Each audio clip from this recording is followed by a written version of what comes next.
Good morning, good afternoon, good evening, whatever time you are all watching this. Welcome back to the Since I Was Young podcast for all things heart of Midlothian. From myself and Alan, we do hope you're all good and well. This week's episode is all about the running for third place, which as each week goes by, the gap gets bigger and bigger. So I'm sure we're all delighted about that. And to increase that gap, we came away with another win against Dundee away from home with the same scoreline of 3-2. Not so much a tale of two halves because we were actually all right in the first half, surprisingly, but we will go into a bit of detail about that from myself and Alan in just a wee bit. Alan is going to have a wonderful section for you all, just all about stats, because we do all know truly well for you, those who watch the podcast as well. Alan is a massive fan of stats in general. I am not, so I'm sure Alan will enjoy that for you all to bring a few interesting facts and details from the season so far. And we look ahead to the Airdrie preview in the Scottish Cup. Obviously, as we record this, which is on a Wednesday, we're obviously playing St Johnstone away from home. So obviously this means that we will bring it out the day after. So we're not going to do a preview as such, but what we will do on one of our many socials, being TikTok, we will do a quick review from Alan, either tonight or tomorrow, on the same day that we bring out the podcast. So we will bring out a short thing about that. So for all you going up to Perth tonight, we do hope you have a safe journey and a good result to bring back home. So before we start, as always, guys, if you haven't subscribed to the Since I Was Young podcast via our YouTube page, please think about subscribing. And if you haven't checked out any of our socials yet, please feel free to do so. As always, Twitter, Instagram, TikTok, Facebook, all the usual suspects. You can check them out on screen and in the description as always. So please do check those out. So, Alan, as I said at the start, not really much a tale of two halves on our trip to Dundee, just at the weekend past there. As we talked about beforehand, I was only able to catch the highlights due to work. So you might be a better place to talk a wee bit more about the game itself. But I guess just to start with that, for our first half performances, because obviously we talked about that throughout the last few weeks and months that we seem to be better as such when we get into the second half, whether we're ahead or not. It seems to be the recurring theme every time we play a game, or whoever it is we actually play. So the first half thoughts, what was your take on that, my friend? Yeah, I thought we were actually quite good. I know, like you say, we've had issues with first halves before, where we were quite slow, we're quite sort of laboured, and we don't really do very much. But I thought against Dundee we were actually not bad. Like I think it was scrappy and it wasn't a great first half of football, but like we did have a lot of the ball and we did try to do things and probe and get forward, but it just again as has been the kind of issues over the last few games, certainly first halves, we just lacked that little final ball. But I felt like the approach play was better in the first half than what we've seen in recent weeks, and that was pleasing.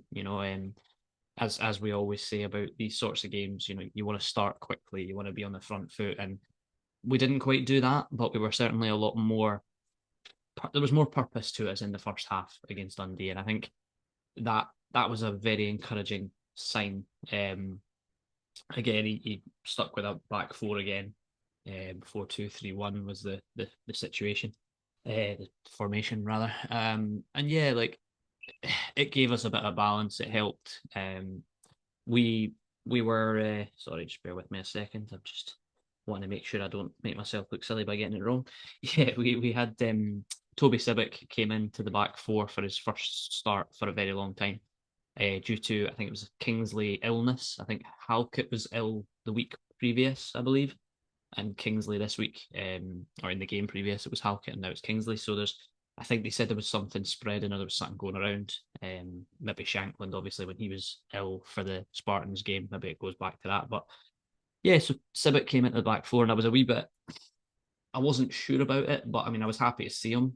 But putting him in a game like that against the Dundee side that aren't actually that bad, I thought he needs to be up for this. And I don't think Civic was particularly bad, but I don't think he was a standout. But that's, you know what, it was a stable, solid performance. You know, some people will say he was to blame for a goal, but you know, I'll talk about that after when we get there. But I mean, yeah, sorry to interrupt, Alan. I mean, were you quite surprised that we started with a back four, considering like what we've been talking about in terms of, to have that back four at home and then to maybe adapt to a back five like away from home, or do you think in general that that seems to, to be our better kind of formation or our formula, if you will, when starting any game now. I think it's good. I think it's promising that we seem to have different shapes that we can go to. I think Dundee played a back three, and they had Owen Beck, the boy on loan from Liverpool, Hmm. at one of the wing back positions, and then Jordan McGee on the other. So yeah, like I think for us it made sense to go with the forward line that we went with because obviously they had three central defenders. So if we're looking at we had off the start we had Shankland, Forrest, Grant, and Oda was the front four that we played. So you know they're all quite sort of probing players, and particularly Forrest and Oda seem to like to drive forward and get at them. So it was, I think it made sense to start in that way. And I think, as I say, it's nice to have different options to be able to say, right, if we come up against this system, we can play this, or you know. But yeah, I think the back four made the most sense for that game. And obviously, I mentioned it in the last episode about Kai and Natty being away. They've been put out of the Asia Cup. Australia lost to South Korea, and I think Stephen Naismith said he's going to give them a couple extra days off just to when they come back, rather than throwing them straight back in. So, but yeah, it's I think, like I say, it's nice to have different options, and having players that can do different things helps as well. Mm-hmm. And it didn't take long for Dundee to once again open up the scoring, much like last time, and from the same goal scorer as well, which was McGee. I mean, from what I saw of the highlights, I think it was a decent goal. It was a good crossing from, again, the boy's name escapes me but like as much as any other team's players do. But to be fair, I mean, could you argue that they deserve the opening goal? Because again, for all as much as we did start okay, as you said as well, it wasn't particularly amazing. So, I mean, would you argue that they deserve the opening goal? I think I think they probably did purely because we didn't take advantage of any of the chances that we created before it. Um, but yeah, like it was a really good cross. The boy McCowan is his name. It's Luke All right, McCowan. thank you. Um, he's a player that's actually he impressed me quite a lot in that game, and he's like I was looking things up about him. He's actually got quite good reviews this season as a Dundee player. Certainly somebody that looks like he's maybe not too good for Dundee, but certainly looks like he could do a job at a better higher up club. But yeah, it was a good cross. But I felt like the annoying thing for me, and I'll always say it, and people will say, "Oh, it's negativity," but letting them get the cross in, like we don't seem to just block crosses like that. It seems like we just let them go into the box because we think, oh, aerially we're good in defence. So if the cross gets in, we'll just get rid of it. But it was a really good cross, and Jordan McGee, he's one of these ex Hearts players that always just seems to score against Hearts, and I never see him score against anybody else. Like it's bizarre.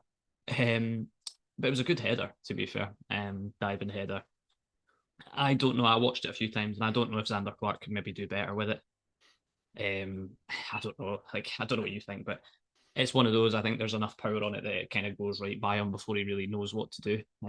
But yeah, I mean, it brings up the old debate of, oh, would Gordon have saved it? I knew it. I knew it. As soon as you Yeah, said it, I thought, yeah, you knew it. I mean, we yeah. can And I'm like not, I'm not, No, Sorry, no, Alan, I'm go on just you gonna go. say I'm not saying that he would have. I'm not saying he could have. I mean, I think he could have, but I'm not saying he would have. But yeah, it was a good header. But yeah, there is that part of me that's like, oh, if Gordon was in goal, does that go in? There's always going to be that part like where they had any goal goes in against Xander Clark. Like Yeah, you're always going to think that. I mean, not you specifically, but like it is a bit of a harsh thing, like especially like on Xander Clark as well, especially when he's still got the second highest clean sheet rate outside of Jack Butland as well. So it is still oh, yeah, something to show for it. Um, yeah, I mean, from the like just from me personally, like the first half of the highlights I saw, I think the goal itself was the only kind of like um, big event that happened throughout that time. You know, you were telling me that the second half, sorry, the first half thoughts, like I like going back to what we said.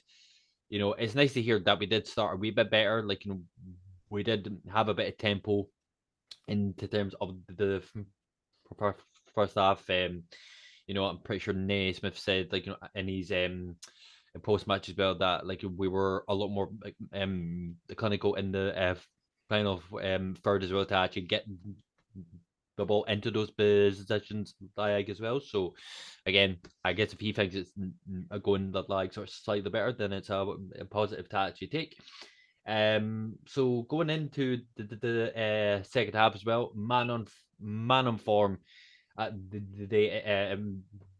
minute is your new goat is Alan Forrest, who I believe just yesterday got player of the month for January as well. So very well deserved for Forrest as well. It was a good work by Shankland as well to give Forrest the best to make it 1-1. Um, with his deal now, Alan, do you think he could potentially become like a starter and you're starting like sort of 11 as well? Because obviously, like throughout the last few seasons, like especially me as well, like I've never seen Forrest like have a consistent a kind of like sort of week to week performance, but I'll be the first to say that I think this season as well, he's really proved to be a reliable asset in terms of being that sort of a focal part of the forward line to create chances to score goals as well. You know, I think like especially as well when like at some point when Mackay does come back in to the team as well. And obviously there is still the other side of that, like where you know if Vargas as well, like for example, is still going to be here, and if he starts to pick up steam, and if we do again on a full like on a permanent deal as well, if Mackay would be able to slot like some back into the squad as well, like etc. But he has really done exceptionally well, like throughout the season, Alan Forrest. No, yeah. The rise in Alan Forrest is quite amazing. mm. To be honest with you, people that listen to this know that I'm a big fan, and I've been a big fan for a while. But I think it's when a player comes in to Hearts from another club in Scottish football, there's always that element of, are they good enough? Can they make the step up to play for Hearts, especially if they're coming from a lower to come to us, Yeah, obviously. And we saw it with Halkett when he came from Livingston. He took a bit of time to kind of settle and become that solid centre back that we have now or had prior to injury. And I think Alan Forrest is just going through the same thing. To be honest, I think he's finally kind of found his feet as a Hearts player. And I don't know if it's due to the management, due to what they're asking him to do, due to how they're asking him to play. Maybe it suits him. Maybe he's just enjoying himself. But yeah, he's one of those players, and I said it a few weeks ago that like he's quite a good impact player to have, like quite a good player to bring off the bench and kind of cause problems to opposition. But he can do that. But his performances over the last few weeks have made him the second name on the team sheet for me. mm. and that is something that, you know, when the first name is Lauren Shankland, you know, it's not bad company to be in, for Forest. And I think, yeah, I think people, and I'm not going to start going after folk, but people were quite skeptical and critical of Alan Forrest, and that's fine because, you know, you don't have to be a happy clapper and be happy with every single player that we sign, but sometimes it's about giving them time and giving them patience to just find out what they do and how they contribute. And I think Alan Forrest is getting that now. And a lot of people are obviously starting to turn to that, you know, that side of actually he's a very good player to have. He's just got experience, and consistency is a huge thing as well. Like you said about Barry Mackay, like I really like Barry Mackay, I do. But in the same breath, I can talk about Liam Boyce as two players that we seem to struggle to keep fit, um, which is a big issue for them. But if you've got somebody like Alan Forrest that can come in and do that job just as well as those two, it's not a bad option. And yeah, look, he got Player of the Month. He absolutely deserved it. And yeah, I was just really, really happy for him because, as I say, there's a lot of people that have been a little bit critical of him and not really, you know, it's one of those because he's not a flashy player from Costa Rica with neck tattoos and pink boots. People don't see how important he is, and like, that's fine. You know, everybody likes a shiny new toy, and maybe Alan Forrest isn't that guy, but do you know what? He's reliable, he's dependable, and he's done incredibly well. And I think even just talking about his goal that he scored against Dundee to get it back to 1-1, he, like Shankland, does brilliantly to get the ball and get the space and kind of work his way in.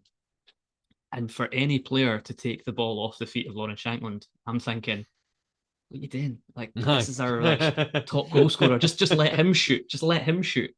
But Forrest is just kind of there. I don't know if he's just like Shankland's just ran into him and not realised he's there or whatever. But I mean, it's not like they were wearing bright pink kits and couldn't see each other or anything. But Oh no, um, absolutely not. Forrest just sort of takes it off Shankland's feet, and at that point you're thinking, right, he has to score this. Like he has to score because if he doesn't, he's going to get slaughtered. Rock up the arm. But he does brilliantly to just kind of reverse it into the other corner, away from Carson.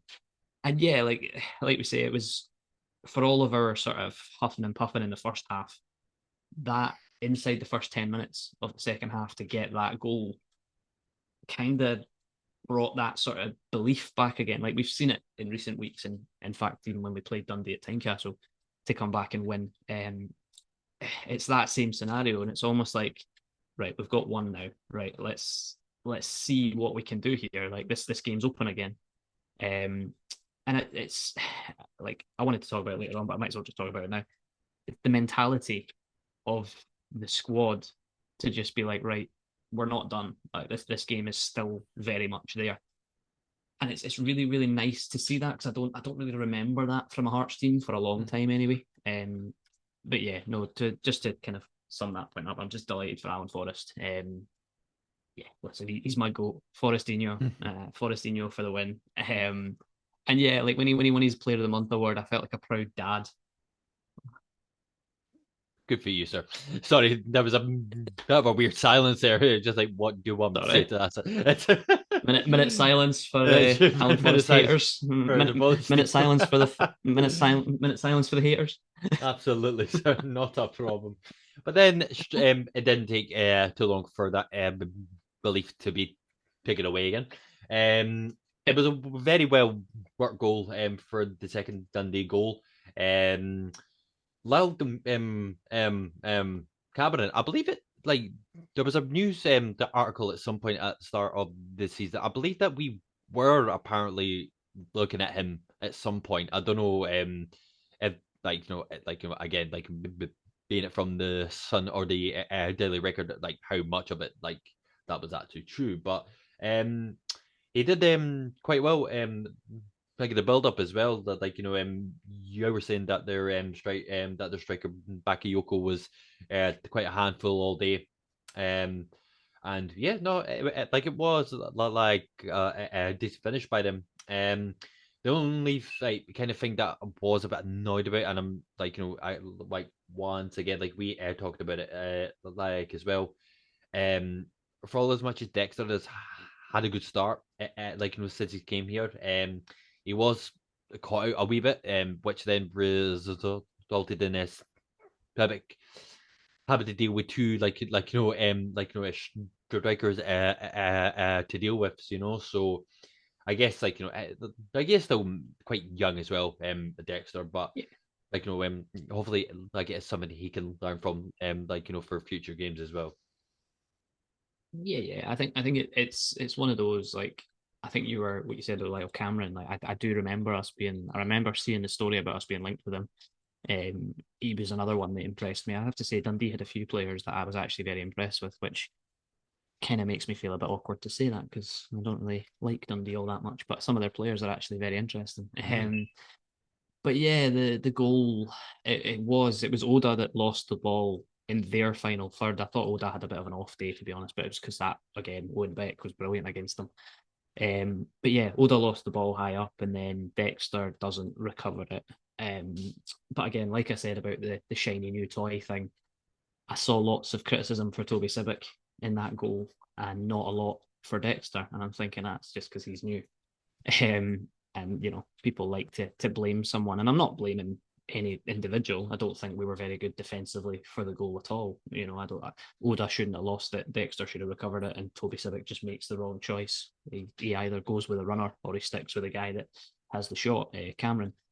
He sticks with the guy that has the shot, but he just takes too long to get there. And Cameron hits a good shot. But yeah, it was a good, well worked move from Dundee. The big striker Bakayoko kind of flicks it over the top, and yeah, they passed right through us, which is frustrating, obviously, but at the same time, it's a good goal, and there were a few individual errors on our side, but it's funny, and I'd said this to you, so I was working night shift, the night prior to the game, and I decided that I wasn't gonna keep an eye on the score, I wasn't gonna watch it, I was gonna just save it, and surprise at the end when I wake up and go to work, and then I would watch it back later on. I managed to avoid most of it. I woke up to a notification on my phone of Alan Forrest's goal, because apparently I have an Alan Forrest notification on my phone, which Not wouldn't shocked by surprise that. many people. Exactly. So the Alan Forrest goal notification came through, and I thought, all right, well, I'll just keep an eye on it for the next 10 minutes. And then obviously Dundee scored, so I thought, right, I'm going back to sleep. But yeah, it wasn't great from a Hearts point of view because, like I say, you build up that momentum, you score that equalising goal, and then 10 minutes after it's like, all right, we're behind again. But again, it goes back to that mentality of thinking, right, there's still enough time, and I felt like, and again, this is more praise for Dundee, which I really don't like to do, but I was actually very impressed with how they played. I think it made it a very good game to watch. Like they didn't do the typical thing of sitting and defend and let us have all the ball. Certainly not until maybe the last 20 minutes, half an hour or so. But yeah, they came out and they actually played good football. They've got some good, exciting young players in there. So yeah, it did make the game very, very interesting. But also it felt like even though Dundee had gone 2-1 up, it was almost like I wasn't sitting there thinking, right, they're just going to camp in and defend this now. It was almost like we will get chances. We will create something. We just need to take it. And I think that again, it goes back to the sort of mentality of the squad that I'm talking about. And when you don't panic at going 2-1 down, and I didn't panic as a fan. Like when I was watching it, I thought I avoided the full time score as well. I didn't know what had happened. And watching it back, I'm thinking, right, at 2-1, I still feel like we're in this, and I still feel like we can do something. And that again, it goes back to, like I say, the mentality and the kind of shift from the Hearts team of years ago, where you go, oh well, that's us, we've lost this, to actually we've got enough quality to get back into this.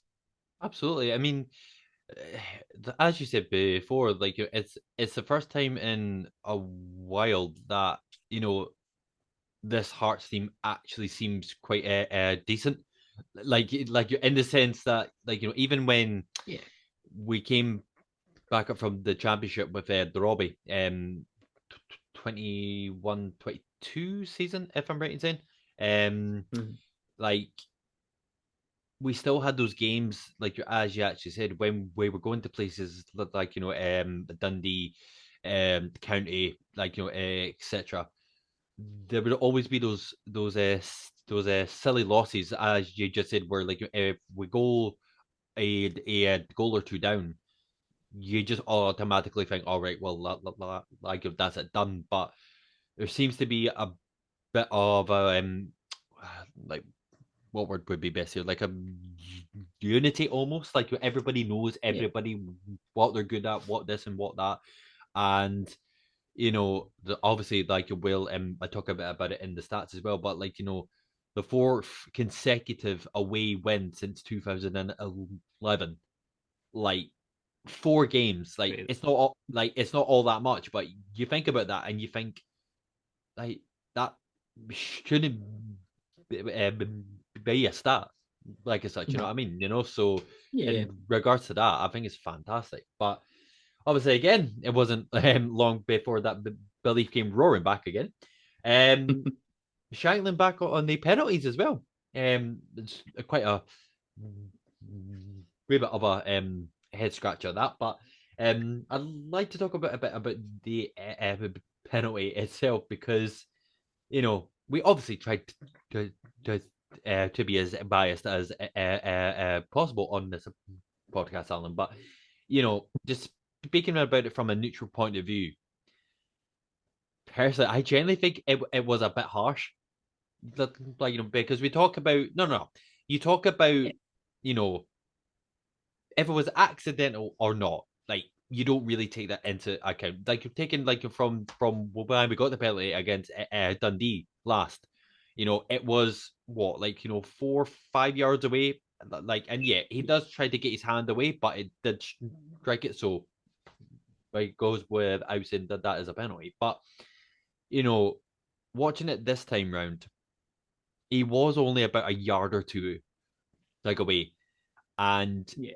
like personally, if I was in the defender's position, how you meant to get your hand away that quickly, like for to be in a like I mean in a non-natural position. I watched Yeah.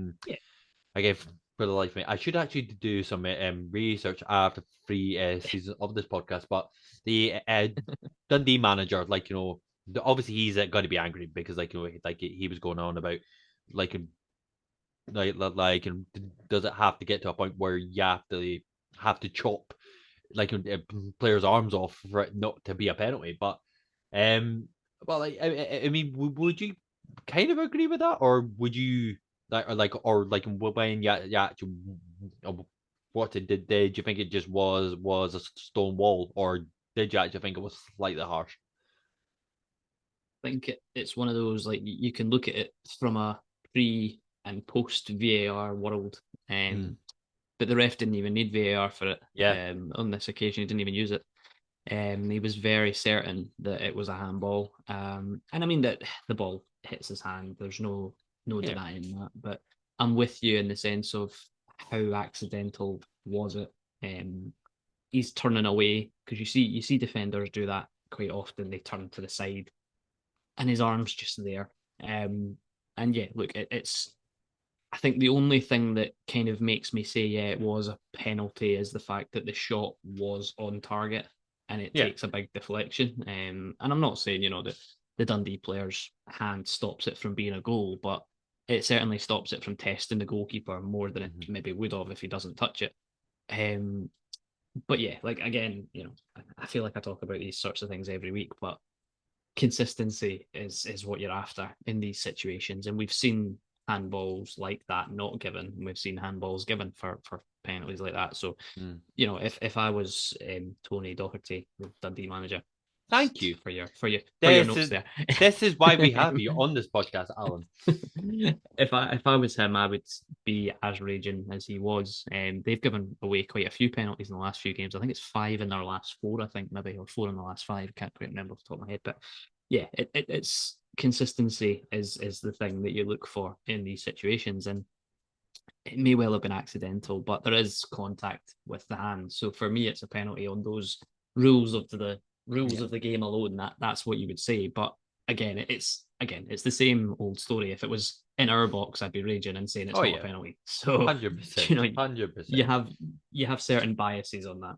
But Absolutely. just another one quickly before we move on, like you said about Shanklin being the one that took the penalty. I think it would have been very interesting if George Grant was still on the pitch. He'd been subbed off for Scott Fraser by that point, who came on for his debut against a club, Dundee, ex-Dundee United man came on for his debut. So yeah, and Scott Fraser was actually in the conversation. He was like standing with Shankland.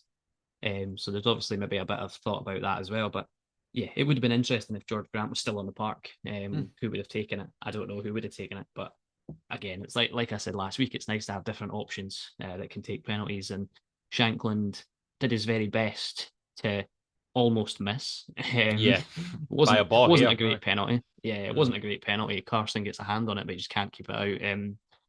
I don't know. Like I've watched the last few Shankland penalties, particularly the ones that he's missed, and he just seems to, at the moment, like you can almost tell where he's going to go, Mm. like as he goes to take it. Like I obviously I watched it not knowing the outcome, and when he's standing, he's sort of the way he's kind of positioned himself. It's almost like the goalkeeper knows which way he's going to go.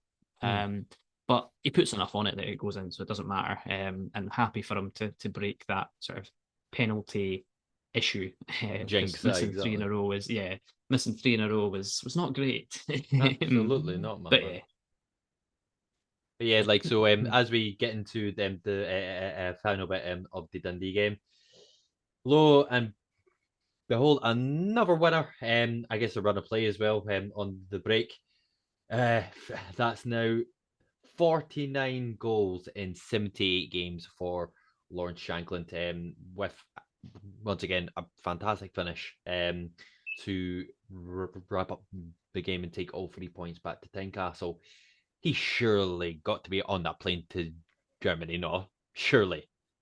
yeah, definitely. I think the only thing that I would say, or well, the only thing that I have said before, is that Steve Clark seems to prefer like a almost like a target man, like a hold up target man up front for Scotland. But Shankland is doing that, Yeah. like, and everything else. He has become this complete forward, and every part of his game is improving massively. Like the build up to the third goal, it's a ball, and he just wins it, controls it, plays a lovely little flick to Vargas, and then it's the counter, and he's there. I saw a thing the other day about distances covered. I don't know if you saw it. It was a thing on Twitter, and it was like in European leagues, and Laurie Shankland is in like the top 10 for distances covered. So Jesus. and it's one of those things. Like I've said it about him previously as well. That I don't think he gets about well enough, but obviously, he's certainly doing that, and it kind of puts pay to the whole "oh, he's lazy and overweight" nonsense. Um, but yeah, he has developed into that all round forward that should be leading the line for his country without question. But to know Steve Clark is to know that he'll probably go with Lyndon Dykes or Che Adams because just because there is people. But yeah, I think if Shankland if Shankland isn't on the plane, it's an absolute travesty. Um, if he doesn't get minutes at the tournament, it's an absolute travesty. If they take him along just to sit him on the bench, it's embarrassing. So yeah, no, I was absolutely buzzing when that goal went in, and it's just again, it goes back to mentality that I spoke about before. Having that never say die attitude, which is not a bad thing to have, and it's a very, very difficult thing to learn and a very difficult thing to teach. So the longer we Absolutely. have it, the better for us. Absolutely, my man. Which then, at the end of the game now, sees us sitting 12 points in front of Kilmarnock, who drew also at the weekend there. With a side note, is with Hibs getting beat 3-0. Which increases the gap to almost 20 points. I don't know if it is quite bang on 20 points, but I read a thread as well where which I found quite amusing. I'm going to naturally assume by a Hibs fan that if we lose these next three games, which is like after St Johnstone, I believe it's Celtic, Rangers, and Hibs, and if they win all their three games that are ahead of them, they'll be right back in the hunt for third. All I'll say is on that, good luck, my friend. I do like praise your never say die attitude and all. So yeah, that Not a brings it chance. Not a chance. absolutely not. So yeah, that was the well. pretty much all for the Dundee game.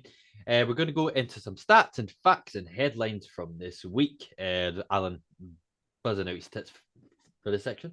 So yeah, there have been a few headlines like etc. Obviously about Shankland as well.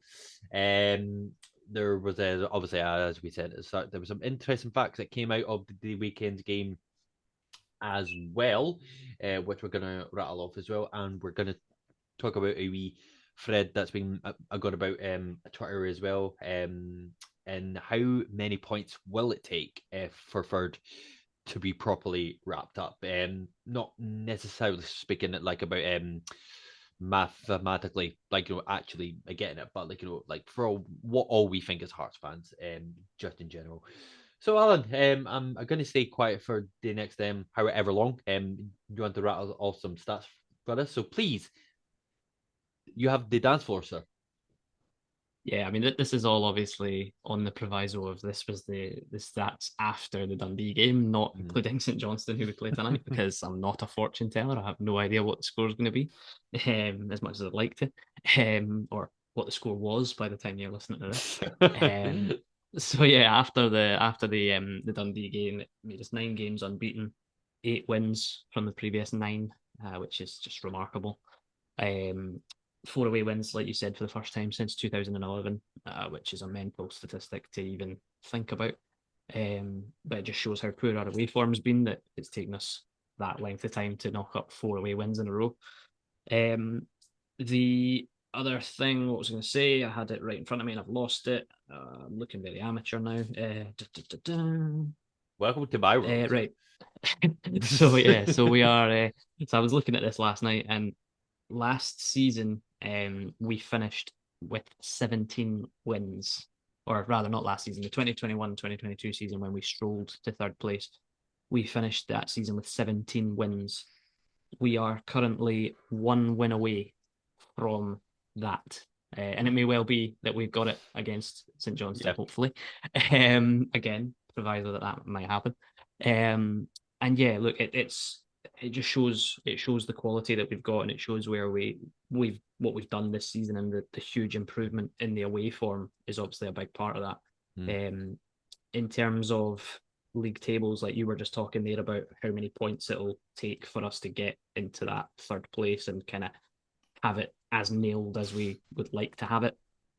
On the 2021-2022 season, our first season back after promotion, played 38 games, won 17, drew 10, lost 11, finished with 61 points. Dundee United finished in fourth with 48 points, which is mad considering where they are now.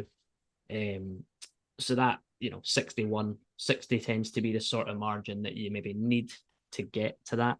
And then the 2022-2023 season, sadly, where we didn't manage to finish third, Aberdeen managed it, and they got 18 wins and finished the season with 57 points. So, we're currently on 45 points. So, well, at time of recording, we're on 45 points. I hope by the time this goes out, we're on 48. So you can do the maths on that and figure out how many we maybe need to get it secured. But yeah, it's, and again, like, I think the thing, like I said about the mentality and things like that, I watched an Alan Forrest interview, and he basically said, we take it one game at a time.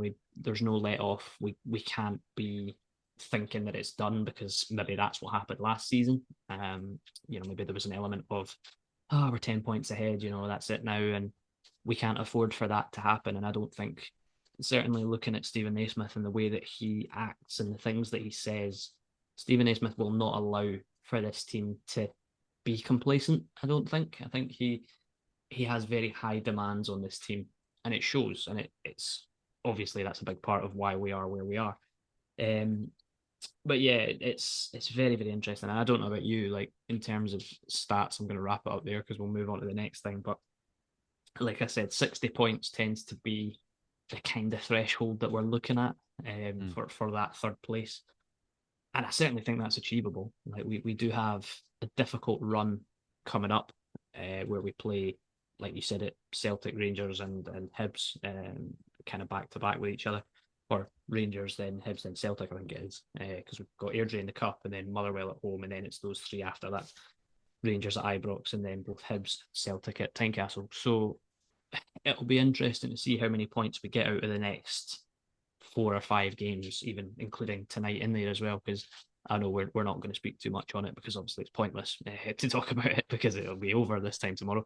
But St Johnston, it's a Craig Levein St Johnston. It's a potential banana skin, so hopefully we can avoid that tonight and keep the momentum rolling.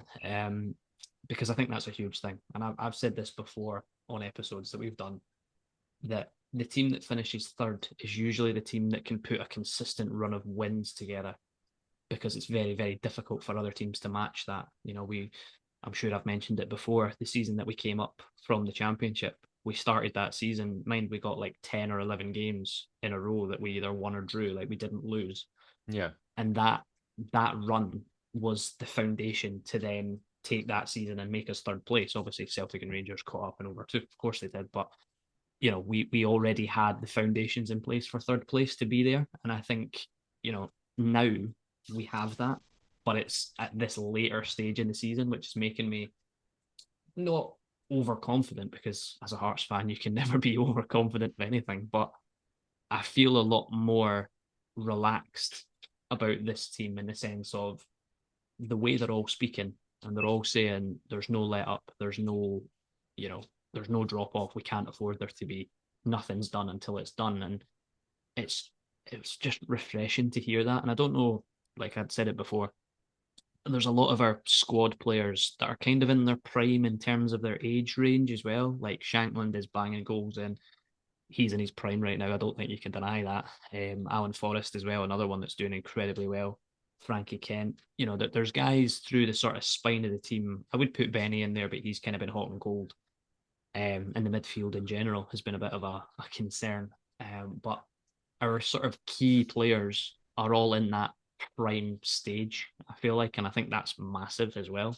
Hmm. Like we've got a few project players in there, like your Vargases and your Odas and your Tagawas, but we do have solid, consistent, dependable players around them, and that helps. Yeah, man. I mean, just to kind of go back to the subject, like of the points tally. I 100% agree with Forrest and like sort of Naismith as well. Like I do agree in the fact that I believe that getting to that 60 point mark like probably wraps it up. But you know, if I was at like Stephen Naismith, I would be basically just trying to get as much points as I possibly can.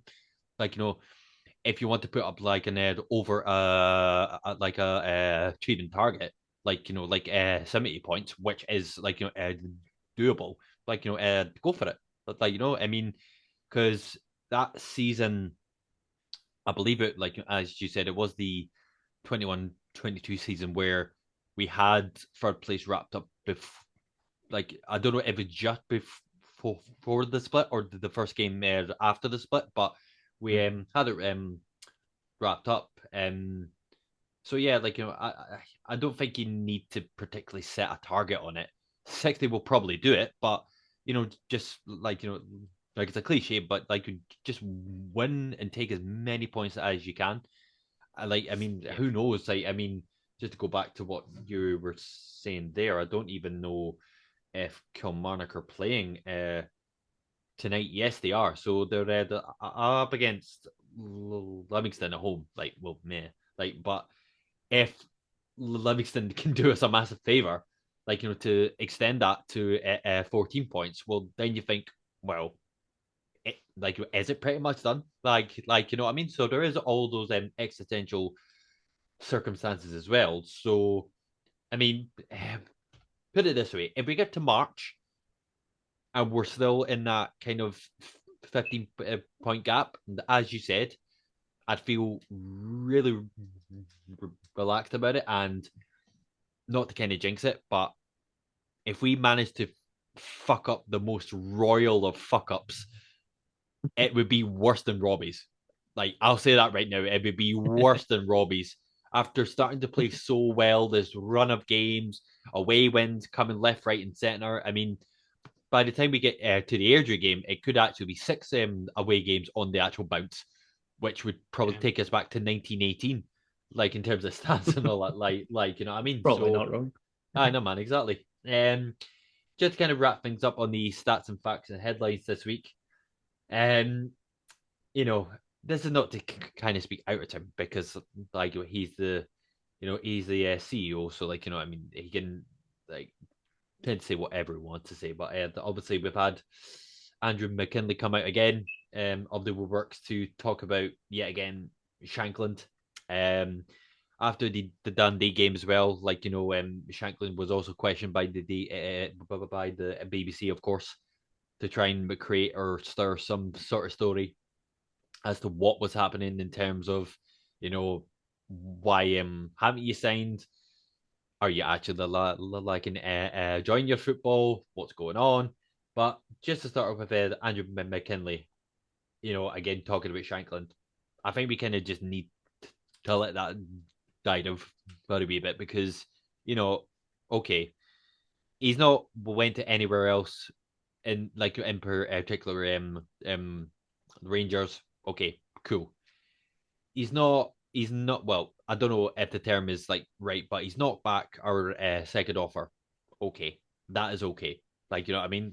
Yeah. Like any other person in any walk of life for any job, if he wants to hold out for hopefully for himself like a better opportunity to let's face it, to earn like a bit more money for him and his family elsewhere. Okay, that's that's absolutely fine. Like I think that a lot of us fans tend to forget is that football players, it's a very short career. Like you're talking maybe maximum like 20 years, and then it's done. And then you've almost got to kind of adapt to like a new life almost, like if it's not within football as well, and Yeah. as I said, you have to take into account your family, where you want to be, etc. Blah blah blah blah. So, Yeah. like again, to recite myself from what we've been saying about the performance of the team. I'm very just chilled out on the Shankland situation, if you want to call it that, because we have him contracted until the end of next season. If he goes into the summer and we get third place and I get a fee for him in the summer, like that personally is like a well, like a win-win in that situation. Yeah, the grind will have to go out and get and hopefully get somebody like for like, but you know, for me, chill as fuck. Yeah. Yeah. I'm very much the same. And I think, to be fair, I think Shankland is very much the same as well. He seems Yeah. to be like, in that BBC interview that I watched of him. He basically said, he was like, "I'm happy. I'm enjoying my football. I'm scoring goals." And he acknowledged the deadline on that contract was maybe not the right thing for both parties by the sounds of it. But it is what it is. Like you say, if he's holding off, if he's been advised to hold off and wait and see what else is out there, then that's absolutely fine. There's nothing wrong with that. Like, No. we've made him two offers, and it's not to say that we won't go back and make him another offer further down the line, which I think the club would be stupid not to be Hmm. honest. I think, if it were me, the minute that European football is secured in third place, I'd be saying, right, Shankland, we're going to have an increased budget next year. What's your number? Yeah. What do you want? Because he's that important. And I think that's a big thing. We also heard about Benny and Gordon, their two contracts that are apparently still on the table. Andrew McKinley saying that hopefully not too far away from announcements on both of them. Acknowledged that Benny's a thinking man apparently, and likes to take his time with these things and consider his family and all the rest of it. So yeah, but I think the thing is that these guys, and I'll put Shankland in it as well. These guys know how important Hearts have been for them. Hmm. Gordon, it's obviously a no-brainer. Craig Gordon's a Hearts man through and through. I'd be incredibly surprised if he doesn't sign a new contract in the not too distant future. Riots in the plaza, I think. Yeah, Benny, another one. Like Benny was injured for a long time. He had an injury at Everton. We brought him up here. We showed him, and he did very well. Prior to injury, Benny was one of our best players, and I still think he's up there. Now he has hot and cold moments, but we've helped him. And Shankland as well. Shankland was kind of flirting around Belgium, not really doing all that particularly well.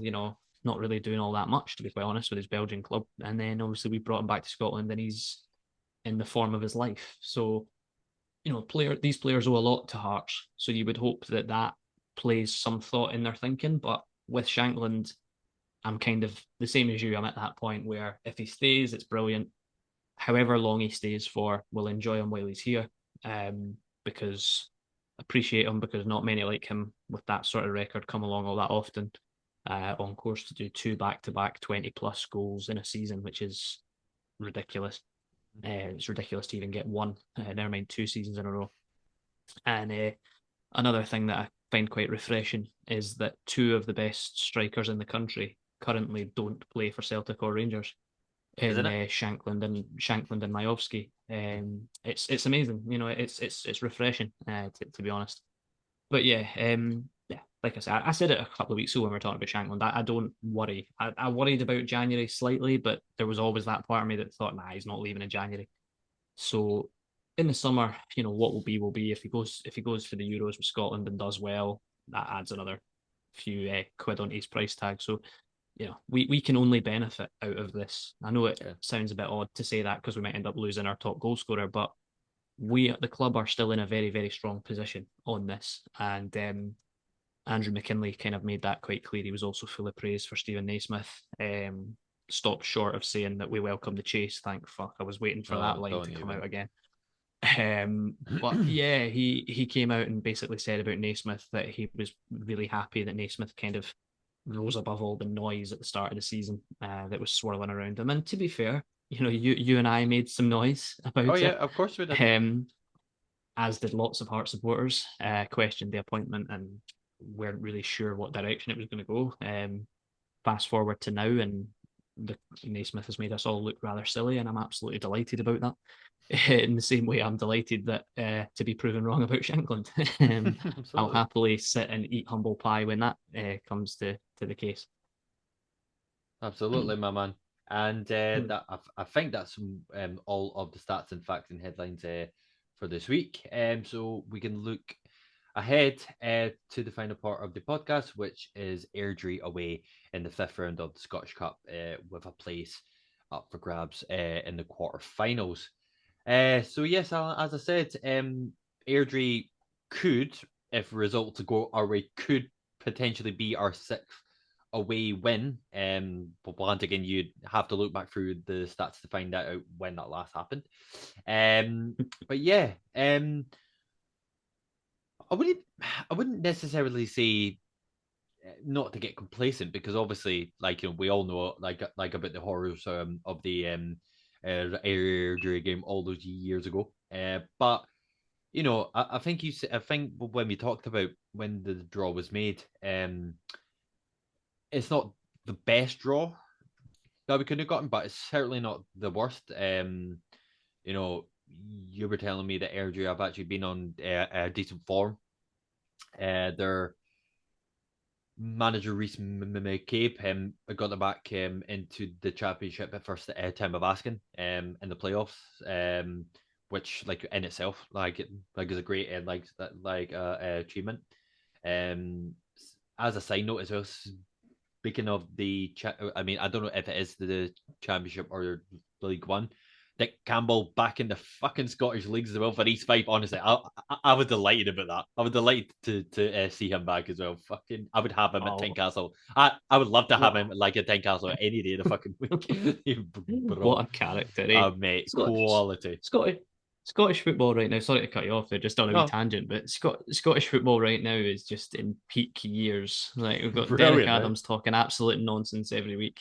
Yeah. We've got Neil Warnock, obviously Aberdeen. Brilliant. I love the boy. Some guy. I saw his interview, his press conference when he got the job, and he spoke about when he applied for the Hearts job and they gave it to some Latvian boy instead. Did you see that one?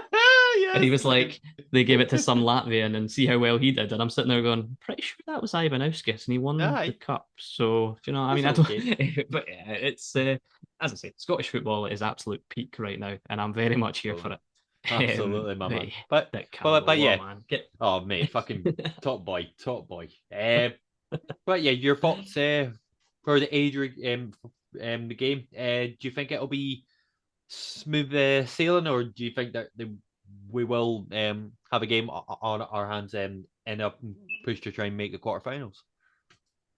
yeah, I think we will have a game on our hands, to be honest. I've watched a wee bit of Airdrie's kind of highlights and stuff. They have a fan YouTube channel that the name completely escapes me, but they put up like highlights and stuff. So I watched a few of them, and they do play very nice football to watch. You mentioned manager Reece McCabe. It's actually player manager Reece McCabe. He's 31 years old, former Rangers academy player. He played in England for a bit as well, and he's come back up to Airdrie and done very well. He was actually, speaking about Neil Warnock there, Reece McCabe was actually one of the names that was shortlisted. I mean, obviously it was bookies, so you can't really read it as gospel, but a lot of bookies had him on the potential list of a potential next Aberdeen manager. And who knows? I mean, Neil Warnock's only a short-term appointment for the sounds of Mm. things, so there could be something in that. But yeah, like I did a bit of research on them, and they do seem to play quite nice football. They obviously beat St Johnstone in the last round, so they'll be not you know not worried about the prospect of facing a Premier League side, having already put one out. Um, so yeah, I know. Again, I'm going to use my catchphrase. It's not going to be an easy game.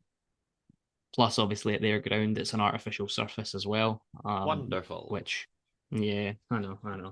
Um, but yeah, like it'll be a very, very interesting game. I feel like I don't know how it's going to go because, like, having watched the highlights of like Airdrie games and stuff, they like to sort of pass the ball out from the back. They like to move it. They did it against St Johnston, but there's also that element of like if we press them not with enough urgency, then they have the quality to play through that. They did it against St Johnston a few times.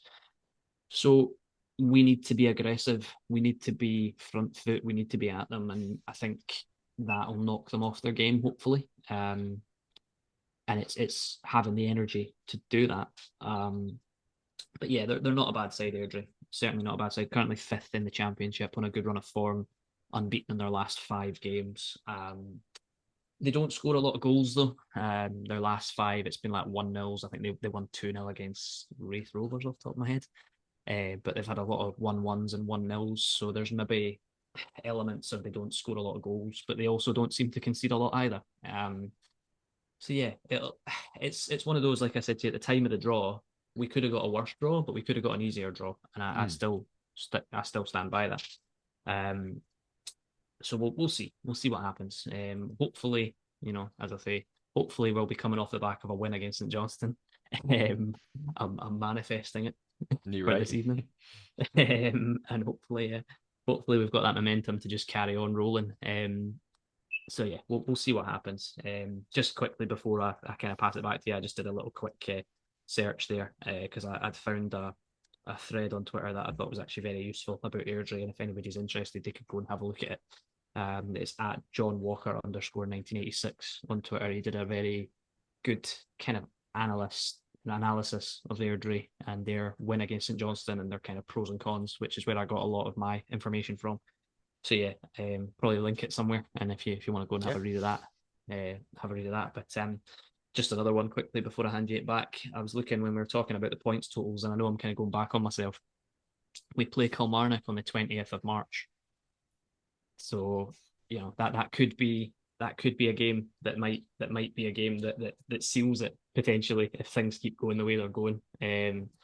Kilmarnock do also have a few tricky games between now and then. They play Celtic, Rangers, and Hibs as well, I think. So they've got similar fixtures to us. Mm. So yeah, 20th of March, that could be the European showdown game. Game, set, and match. Well, as we said as well, Alan, with the game on Saturday, can I get a quick prediction from yourself? I'll go for my old reliable 2-1 to Hearts. Fair dues. I'm actually going to go for got a 3-0. I think, I hope they do take the approach that you said to be like aggressive, in the first half at least to almost steal the game, but before it's done, uh, to take us into the quarterfinals where we face either Celtic or the Rangers away. So yeah, hopefully, like if we can get that done, then I mean, to have a cup run as well, especially in the form that we're in, even if it's a trip away to Hampden again, I would love to see that, but as we said, we just have to wait and see when it gets to the weekend. So I think that comes to the end of this podcast there for all you folks today. We do hope you enjoy it as always, and for all the supporters making their way up to Perth as we speak, or that as we speak, 24 hours ago. We do hope you have a good one, and as we said at the start, hopefully we bring back all 3 points to Gargate. So from myself and Alan, we do hope you have a good one, and we will see you all in the next one. Everybody, you all take care. Bye for now.